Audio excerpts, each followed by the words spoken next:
Olá para vocês que estão nos ouvindo e nos assistindo, sejam todos bem-vindos, bem-vindas a mais um Pod Mário, podcast onde nós falamos sobre empreendedorismo sem frescura com o fundador do Grupo Gazin, seu Mário Gazin. Tudo bem, seu Mário? Tudo, Michele, tudo tranquilo, graças a Deus. Olha, você que tá ligadinho aí, fique ligado, não sai não, porque vai ter muita coisa boa. E esse é muito maravilhoso. Acho que nós vamos ver aqui muita coisa boa, vocês vão aprender bastante. E se você gostou, gente, passe pra frente aí. Michele, ou as suas ordens aí, pode mandar brasa aí. Seu Mário, hoje o assunto é bem legal, hein? Os ouvintes pediram esse tema, a gente já conhece muito bem a história do senhor, mas a gente quer conhecer um pouco mais a fundo do seu Mário lá no pessoal. Conta um pouco pra nós, como que foi a infância do senhor, a juventude do senhor? Os pais do senhor já era empreendedor? Já tinha essa veia? Como que era isso? Acho que não. Meu pai morou na roça a vida toda, minha mãe também. Eles vieram da agricultura lá no estado de São Paulo. E eu nasci no estado de São Paulo e acabei me criando aqui no Paraná. Eu me lembro mais daqui do que de lá.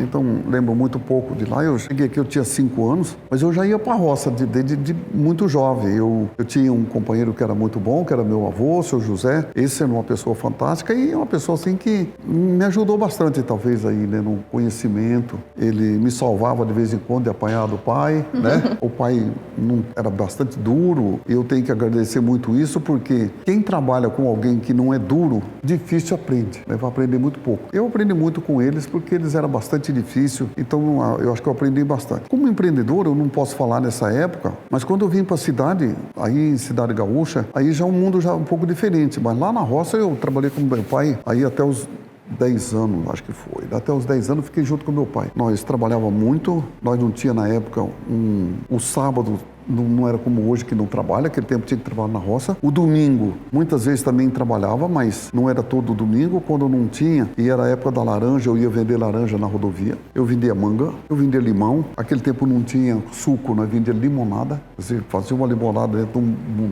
uma talha de barro. E era o que nós... na beira da rodovia. Via beira de rodovia. Então, é isso que nós fazia. E quando dava uma chuva muito grande, que era a época de colheita de café, aí sempre levava café. Aquele tempo não tinha curva de nível, né? Não tinha nada e tinha as erosãozinhas. Então ia café para as erosão. E eu ia lá catar, secar. Eu fazia muito dinheiro com isso aí. Então isso era uma coisa boa, assim, que acontecia. Se eu quisesse comprar uma chuteira, não tinha dinheiro. O meu irmão também não tinha. Nós tínhamos que arrumar dessas coisinhas que a gente fazia aí. Então isso foi bom, porque a gente nunca teve nada fácil. E a vida não é fácil para ninguém.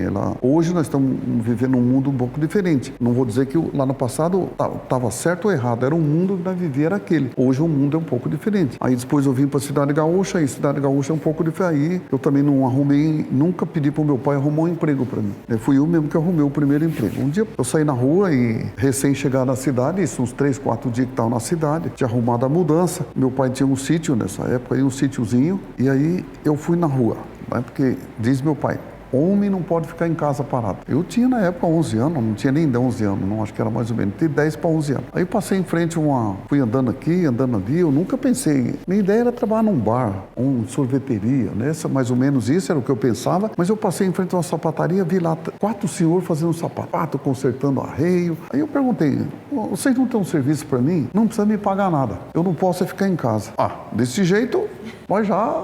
me deram um banquinho, era um banquinho de couro, aí sentava, o pessoal era tudo do Rio Grande, eles tomavam chimarrão, eu acabei aprendendo a tomar chimarrão junto com eles, e aí então, já que me empurraram? Me empurraram tudo que era aquela coisinha meia sola, naquele tempo eu botava muita meia sola em sapato, consertar arreio, mas eu fazia aquilo ali, eu não ganhava nada, eu trabalhei um mês e pouco, uns 2 meses, aí eu ganhei um par de sapato, me deram um par de sapato, aí um sapatinho bonito, preto, e assim fui, aí nós tinha que derreter o couro de boi para fazer a cola, de colar o sapato. E até que um dia chegou uma senhora lá e falou, eu queria um sapato. Era uma moça grandona, muito grande.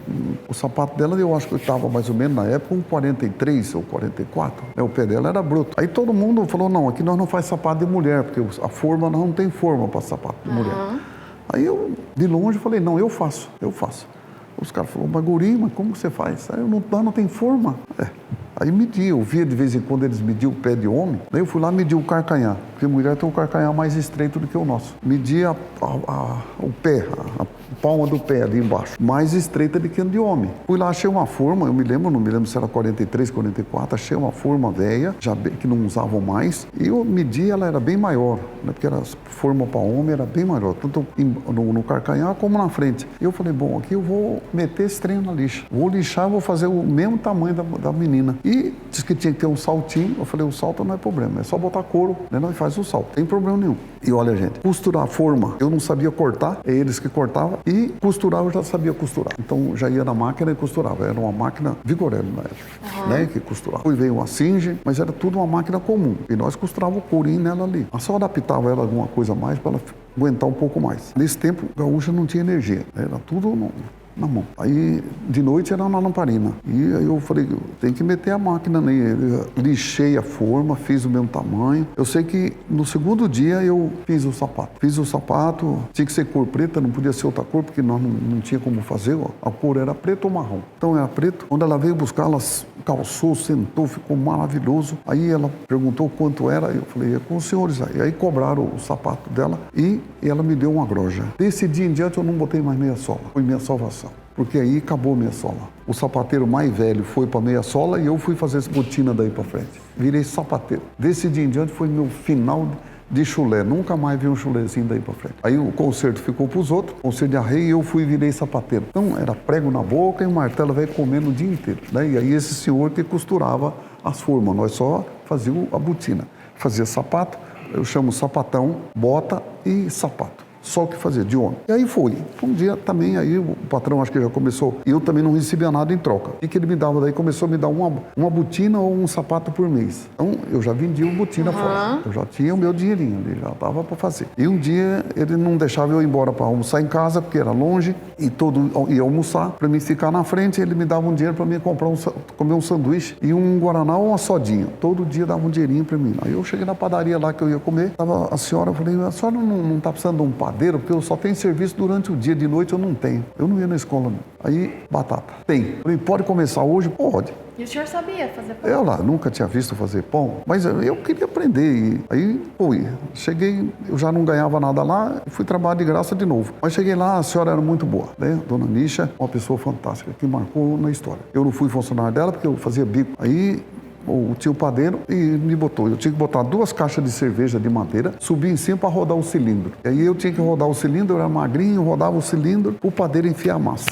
Eu falei, bom, o dia que eu tenho que aprender, porque o dia que esse padeiro sair daqui, eu vou virar o padeiro dessa coisa aqui, né? De noite, o fermento não tinha fermento, eu fazia de batatinha, né? Não tinha energia, nós tínhamos que amassar a batata até virar um bagaço para poder virar o fermento. E aí foi. Aí, com o tempo, o padeiro saiu de fato e eu acabei virando um padeiro. Naquele tempo, no pão só fazia pão doce, pão salgado e o pãozinho, o pudim de farinha de trigo. Era só o que se fazia. E aí foi.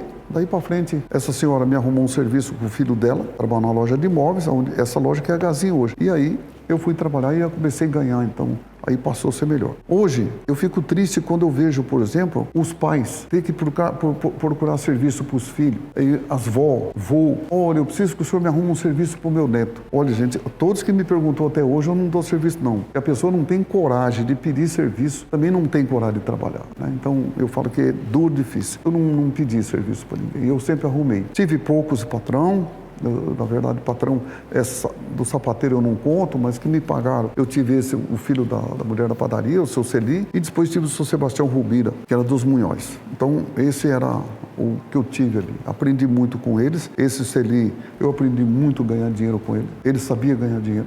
Ele só não era organizado. Aprendi com o outro. Ele não sabia ganhar dinheiro, mas era muito organizado. Aprendi muito com eles. E esse foi o começo, assim, que nasceu aí, né? Eu acho que nasceu aí. E depois, quando eu vim para Douradina aqui, já vim trabalhar quando ele falou que fechava essa loja aqui em Douradina, que era para mim, então, tem uma lambretinha aí que eu vinha buscar o dinheiro todo mês. Todo final de semana, depois que fechava a loja, nós tínhamos que vir buscar o dinheiro. Eu já dormi muito em cima daquele banquinho, com os pés em cima do guidão. Já dormi muito em cima de uma árvore de meio da onça, quando quebrava no mato. Isso há 60 e poucos anos atrás, né? Mas sempre fazendo. Até que um dia ele falou, ó, Douradina você não vai buscar mais não. Sábados eu já guiava, eu era muito jovem ainda, estava aí com uns 17 anos, né? Começando os 17 anos. Vai com o caminhão e traz a mercadoria porque eu vou fechar aquela loja. Era de fato um tanto difícil para vir. Aí eu falei, se eu tivesse dinheiro eu comprava. Aí foi. Nasceu o IHZ. Nesse dia nasceu o IHZ. Aí foi embora. Aí eu vim aqui para trabalhar. Aí o começo é muito difícil. O que eu falo para vocês, e vocês podem escrever que foi isso. Minha empresa cresceu o dia que eu fui em um seminário fora do país. Na época não tinha isso, mas a gente tinha que ir muito fora buscar. Eu fui no Chile de ônibus, assisti um seminário de 3 dias. Eu não tinha tradutor lá, eu não aprendi muito porque era em espanhol, mas o Peter Drucker foi a última pessoa que falou e encerrou. Eu não sabia que ele era tão famoso na vida, na época ele era jovenzinho. É uma coisa diferente do mundo que a gente viu. Olha, eu posso dizer para vocês que minha empresa começou a andar no dia que eu voltei de lá. E depois fui de novo em Buenos Aires, mais 2 vezes. Na terceira vez em Buenos Aires eu não fui, foi o Joãozinho que foi, é o meu cunhado, ele que foi. Aí foi, ele não trouxe muita coisa, porque na época ele não era acostumado. Eu sou um multiplicador, eu acho que a gente tem que multiplicar as coisas. Eu aprendi aqui, eu tenho que multiplicar. Multiplica, né? Eu acho que vocês têm que aprender também a multiplicar as coisas. Isso valeu muito, né? Então, o Joãozinho me faz muita falta hoje, ele não está conosco mais, mas me faz muita falta, né? A pessoa que mais me faz falta hoje é ele. Daí para frente não teve mais. Teve aí as dificuldades de crise, mas o resto nós venceu. E o senhor fala assim que naquele momento do sapato foi onde despertou essa veia do empreendedorismo, assim, senhor? Acho que a coragem de pedir um emprego, de sair procurando.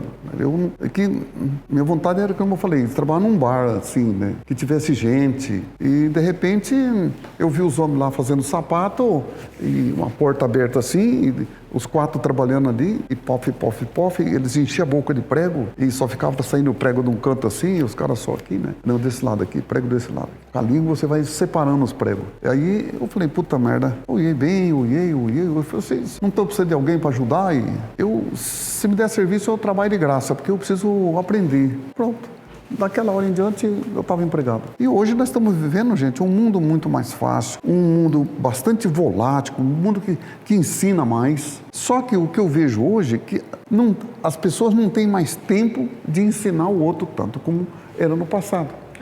Seu Mário, e como que o senhor se descreve? O senhor mesmo falando do senhor como pessoa, o que mais o senhor admira em si mesmo e o que o senhor procura melhorar?